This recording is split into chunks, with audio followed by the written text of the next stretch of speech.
माननीय उपसभापति महोदय, टाइम बहस शुरू होने के आधे घंटे पहले प्लीज सेंड योर नेम। माननीय उपसभापति महोदय, झारखंड राज्य के संबंध में अनुसूचित जातियां अनुसूचित जनजातियां आदेश संशोधन विधेयक 2022 के संदर्भ में सभी माननीय सदस्यों ने सदन में बहुत ही गंभीरता से चर्चा किया है और सबने इस विधेयक का समर्थन और स्वागत किया है। इसके लिए मैं आभारी हूँ। उपसभापति महोदय, जहाँ माननीय सदस्यों ने इसका स्वागत किया है, वहीं अपने अपने राज्यों से संबंधित कुछ समुदायों के बारे में इस सदन में चर्चा की है और ये कहा है कि वैसे कई समुदाय हैं जो आज भी सुविधाओं से भी और सूचीबद्ध भी नहीं हो पाए। उपसभापति महोदय, मैं इस सदन को आपके माध्यम से बताना चाहता हूं कि माननीय प्रधानमंत्री के नेतृत्व में सरकार संवेदनशील होकर इन सारे मुद्दों पर, समस्याओं के निराकरण पर लगातार कार्य कर रही है। पिछले सत्र के दौरान आपने और सदन ने इस बात पर सहमति व्यक्त करते हुए कि अरुणाचल राज्य से संबंधित उन जातियों के बारे में संशोधन का प्रस्ताव को पारित किया, सहमति दी और अरुणाचल का समाधान हुआ। बेंगलोर, कर्नाटका के भी कुछ समुदाय के बारे में और इस समय झारखंड और अभी आगे हम चर्चा करेंगे त्रिपुरा के संबंध में, उत्तर प्रदेश के संबंध में और जैसे माननीय सदस्य छाया जी कह रही थी कि छत्तीसगढ़ के संबंध में, ऐसे कई राज्यों के संबंध में, चाहे वो उड़ीसा के हों, छत्तीसगढ़ के हों या महाराष्ट्र गुजरात के हों, सभी राज्यों के ऐसे मामले पर सरकार गंभीरता से ईमानदारी के साथ कार्य कर रही है। इसके एक प्रावधान पिछले कई वर्षों में गंभीर चर्चा के बाद ही नीतिगत रूप से मापदंड तय की गई है और उसी के तहत यह कार्य होती है। इस देश में जनजातीय, आदिवासी और आदिवासी क्षेत्र के बारे में सबसे पहले इंडिया एक्ट 1935 में यह जिक्र किया गया कि ट्राइबल एरिया कौन कौन सा है। देश स्वाधीन हुआ और उस समय ठक्कर बापा के अध्यक्षता में कमेटी बनी और उस कमेटी के माध्यम से सारे सुझावों को ध्यान में रखते हुए संविधान सभा ने संविधान में ऐसे कई प्रावधानों को जोड़ते हुए संविधान में ऐसे जातियों के बारे में चर्चा की और उसका आदेश निर्गत किया। लेकिन इसके बावजूद कई ऐसे समस्याएं हमारे सामने उभरते रही, चर्चा होते रही और कुल मिलाकर इस काफ़ी चर्चा के बाद में एक कमेटी बनी, जैसे हम लोकूर कमेटी के रूप में, और उनके बताए गए ऐसे मापदंडों को ध्यान में रखते हुए कि ऐसी जातियां, जिन जातियों के संबंध में उन जाति या समाज के लोग अपनी बातों को पहुंचाने के लिए समर्थ नहीं है, उन लोगों तक पहुंचा जाए और उन लोगों के लिए कार्य किए जाए। और 1962 में 1962 से 67 के बीच में एक नई मापदंड तय करने के बाद में उस पर कार्य प्रारंभ हुआ। समय समय पर ऐसे बहुत सारे जाति, लेकिन इसके जो प्रावधान है ये मूल रूप से संवैधानिक और मेरिट के साथ यह सुनिश्चित करना कि जिनके लिए संविधान में ये सारे प्रावधान किए गए हैं उसमें उन्हीं लोगों को प्राथमिकता, उन्हीं लोगों को सुविधा और उन्हीं लोगों को संरक्षण मिले जिसके लिए हमारे पूर्वजों ने संविधान में व्यवस्था की है। और इसलिए उस मापदंड के आधार पर सारे राज्यों के अनुशंसा प्राप्त होते हैं और वो एक रिसर्च बेस्ड अनुशंसा प्राप्त होता है और उसी दृष्टि से लगातार इस पर रिसर्च का कार्य भी होता है और देश के जो सभी राज्यों के अधीन ट्राइबल रिसर्च इंस्टीट्यूट है उसके रिपोर्ट के माध्यम से राष्ट्रीय सरकार अनुशंसा करती है और उस अनुशंसा के आधार पर हम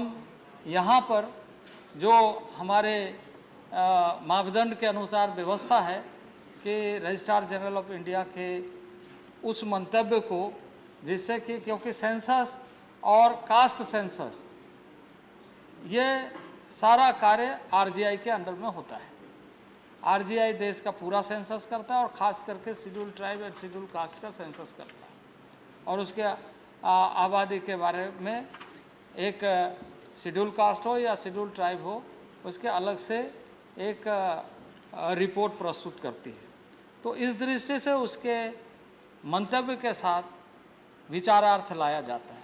तो ये सारे, जैसे मैंने आपको बताया कि कई राज्य के हो चुके हैं, कई राज्यों के बारे में हम लगातार काम कर रहे हैं और उन सारे चीज़ों को देख रहे हैं।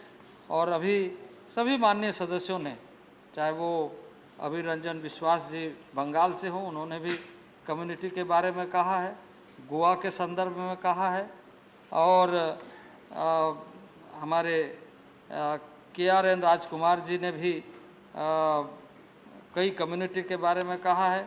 हमारे वरिष्ठ इस हाउस के सदस्य थम्बी दुराई जी ने तमिलनाडु से संबंधित कई जातियों के बारे में कहा है और उन सारे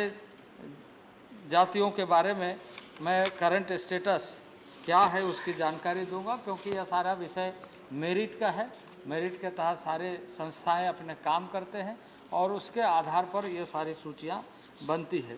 और इस पर कोशिश ये होता है कि जल्दी से जल्दी इसको कैसे एड्रेस किया जाए। पर इसकी जो फॉर्मेलिटी है, इसके जो संवैधानिक प्रावधान के आधार पर जो मापदंड है उसको हमें ध्यान रखना बहुत आवश्यक है और सभी के लिए आवश्यक है। अभी माननीय सदस्य एक कह रहे थे कि कुछ कम्युनिटी के बारे में, वैसे सभी माननीय सदस्यों ने स्वागत किया है इस विधेयक का, लेकिन कुछ लोगों ने चिंता भी जाहिर की है। इसमें आप सारे डिटेल्स को स्पष्टतः देख सकते हैं। इसके जो रिपोर्ट बनते हैं, इसके जो एथनोग्राफिक रिपोर्ट जो विभिन्न समय में जो रिसर्च के बाद निष्कर्ष आए हैं, वो सारे चीज़ों को संकलित करते हुए ही ये रिपोर्ट बनती है। तो उस दृष्टि से कुछ जगहों में इस तरह की समस्या रहती है कि राज्यों में, जैसे कुछ राज्यों में कई बार इस तरह के विषयों को लेकर के राज्य खुद उलझन में रहता है कि किस तरीके से, क्योंकि उसके रिपोर्ट सही ढंग से बन नहीं पाते, फिर पूछा जाता है कि भाई आप इस तरह के विषयों पर स्पष्टीकरण दीजिए। तो ये लगातार चलने वाले कार्य हैं और इसी कार्य के आधार पर भारत सरकार लगातार कोशिश कर रही है जनजातीय क्षेत्रों के और जनजातीय लोगों को न्याय कैसे मिले और उनके बीच में। कुछ माननीय सदस्यों ने इसके साथ साथ ही डेवलपमेंट प्रोग्राम के बारे में और बजट के बारे में या आवंटन के बारे में चिंता जाहिर किया। मैं आपको बताना चाहता हूँ उपसभापति महोदय कि केंद्र सरकार पिछले कई वर्षों में जिस तरह का प्रयत्न किया है और जिस तरह से उसमें गुणात्मक परिवर्तन धीरे धीरे आ रहा है, वो मैं समझता हूँ कि आने वाले दिनों में इसका लाभ जनजातीय समुदाय को बहुत बड़ी संख्या में मिल पाएगा और मिल भी रहा है। इस समय हम यह सुनिश्चित कर रहे हैं, अभी हर जगह एकलव्य मॉडल स्कूल की चर्चा हो रही है, लोग मांग भी कर रहे हैं और बहुत जगह कार्य प्रारंभ हो गया है और आप जानते हैं कि पिछले कई वर्षों में यदि आप देखें तो यदि हम 2013-14 की बात करें तो 167 था, आज उसकी स्वीकृति 679 हो गई है। और जो संचालित विद्यालय है वो पहले 119 था, अब 367 हो गई है। और यह विद्यालय बहुत ही कोशिश ये हो रहा है कि इसकी गुणवत्ता में कैसे सुधार हो और व्यवस्थित ढंग से शिक्षा मिले और क्वालिटी एजुकेशन का जो लक्ष्य है वो पूरा हो। पहले ये विद्यालय ज़िले में एक होते थे, लेकिन अब प्रखंड स्तर पर एक एक बनाया जा रहा है ताकि लोगों को असुविधा नहीं हो, उन बच्चों को। तो इसकी एक ज़िले में जितने विद्यालय बन रहे बड़ी संख्या में और संख्या में भी बहुत गुणात्मक सुधार हो रहा है। तो इस तरीके से जहाँ एकलव्य मॉडल के माध्यम से शिक्षा में अब यदि आप देखें तो हमारा जो स्कॉलरशिप प्रोग्राम है, स्कॉलरशिप प्रोग्राम में अभी लगभग हम जो हमारा डेटाबेस बना है 30 लाख से अधिक बच्चों को हम डायरेक्ट डीबीटी के माध्यम से यहाँ से राशि उपलब्ध कराते हैं कि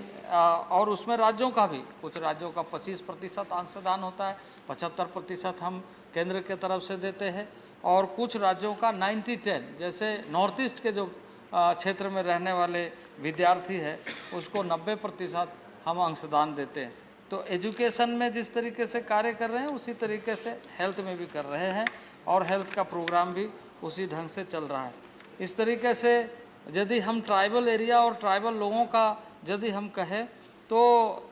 इस समय में जो 21-22 में यह योजना शुरू हुई है उसमें हर घर नल जल जीवन मिशन के तहत 1,28,22,205 लोगों तक कनेक्शन पहुंचाने का काम ट्राइबल फैमिली के बीच में हुआ है। उसी तरीके से स्वच्छ भारत सेटिंग अप जो टॉयलेट्स है वो 1,45,72,432 लोगों तक पहुंचा है। तो इस तरह जो हमारे जो फ्लैगशिप प्रोग्राम है, भारत सरकार के प्रोग्राम है, चाहे वो आयुष्मान कार्ड का हो, चाहे प्रधानमंत्री आवास योजना का हो, चाहे पीएम किसान सम्मान निधि का हो, सभी में उत्तरोत्तर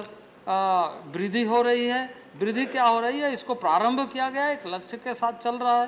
तो एजुकेशन में, हेल्थ में, एम्प्लॉयमेंट में, स्किल डेवलपमेंट में, जगह जगह ट्राइबल एरिया में जो टीडी ब्लॉक है उसमें ज़्यादा से ज़्यादा वुमेन आईटीआई कैसे खुले, ऐसे जनरल आईटीआई कैसे खुले ताकि वहाँ स्किलिंग प्रोग्राम अच्छे ढंग से चले। तो कुल मिलाकर के हमारा लक्ष्य यही है उपसभापति महोदय कि जो इस तरह के विसंगतियों के कारण, इस तरह की विसंगति इसलिए ज़्यादा हमारे सामने इस समय और अधिक दिख रही है और स्वाभाविक है कुछ चीज़ों के बारे में माननीय सदस्यों का कहना और उस पर मंत्रालय भी और माननीय प्रधानमंत्री भी लगातार इस पर मॉनिटरिंग करते हैं, चर्चा करते हैं और कोशिश करते हैं कि इन सारी चीज़ों का समाधान कैसे हो। 2000 में एक सुप्रीम कोर्ट में मामला है। सुप्रीम कोर्ट के फैसले में ये बताया गया कि जो भी इस तरह के यदि मात्रात्मक त्रुटि भी है तो इसका संशोधन करने का दायित्व तो पार्लियामेंट का है, क्योंकि पार्लियामेंट के माध्यम से ही आर्टिकल 342 में ये आदिवासियों की सूची निर्धारित है और उसी के तहत सदन के माध्यम से भी इसको किया जाना चाहिए। और इसलिए अब हम सारे चीज़ों को रिसर्च करते हुए, क्योंकि ये बात सही है, ये दोनों बातें देखी जा सकती है। कोई इससे सुविधा ऐसे समुदाय भी है जो थोड़ा सा इस तरह के मात्रात्मक त्रुटि से लाभ भी ले लेता है जो इसके पात्रता नहीं रखता है, और कुछ ऐसे भी लोग हैं जो पात्रता रखता है लेकिन इस तरह के कमियों के कारण वो इस तरह की सुविधा नहीं ले पाता है। तो इसलिए कहा जाता है कि नुक्ता के हेर फेर से खुदा जुदा हो जाता है। तो यही कई बार कई स्थानों पर देखने को मिल रहा है। उसका समाधान के लिए हम लगातार प्रयत्न कर रहे हैं। ये झारखंड का मामला है, इसके बाद इस सदन में हमारी कोशिश होगी कि और इस तरह के अन्य राज्यों के मामले को भी ला करके समाधान के लिए लेकर आगे आए। अरुणाचल का हो गया है, कर्नाटका का हो गया है, अब उत्तर प्रदेश का और त्रिपुरा का, अब झारखंड का हो रहा है और इसके बाद उड़ीसा से संबंधित हमारा रिसर्च का काम चल रहा है। छत्तीसगढ़ में लगभग पूरी हो चुकी है, लेकिन उसमें कुछ लीगल मिनिस्ट्री ने अपना एक ऑब्जर्वेशन दिया है, उस पर हम काम कर रहे हैं। तो इसका समाधान करने का रास्ता हम निकाल रहे हैं और सब मिलकर को जो चिंता जाहिर किया है कि ट्राइबल एरिया और ट्राइबल डेवलपमेंट, जनजातीय क्षेत्र और जनजातीय लोगों के विकास को यदि हम 21वीं सदी में सही ढंग से सुनिश्चित नहीं कर पाए तो हमारे लिए भी, हम सब के लिए भी एक बहुत बड़ा प्रश्न खड़ा करेगा। और प्रधानमंत्री इसी चिंता के साथ लगातार प्रयत्न कर रहे हैं कि विभिन्न योजनाओं का लाभ कैसे उन लोगों तक पहुँचे। एस्पिरेशनल डिस्ट्रिक्ट का मूल उद्देश्य यही है कि जो गैप है उस गैप को एनालिसिस करके उसको भरने का काम कैसे किया जाए। डिफरेंट पैरामीटर्स जो ह्यूमन डेवलपमेंट इंडेक्स के हैं उसको कैसे हम सुनिश्चित कर सकें और उसका समाधान का रास्ता हम सही ढंग से बना सकें, ताकि जो हमारे पूर्वजों ने आज़ादी के समय में जनजातीय क्षेत्रों के लिए एक विशेष तौर से ध्यान रखने की बात कही थी, उसको हम सही ढंग से 70 वर्षों के बाद ही सही उसका समाधान का रास्ता ढूंढ सके। मैं सदन का आभारी हूं और मैं प्रस्ताव करता हूं कि इसे पारित किया जाए। धन्यवाद माननीय Munda ji. The question is that the constitution scheduled caste and scheduled tribes order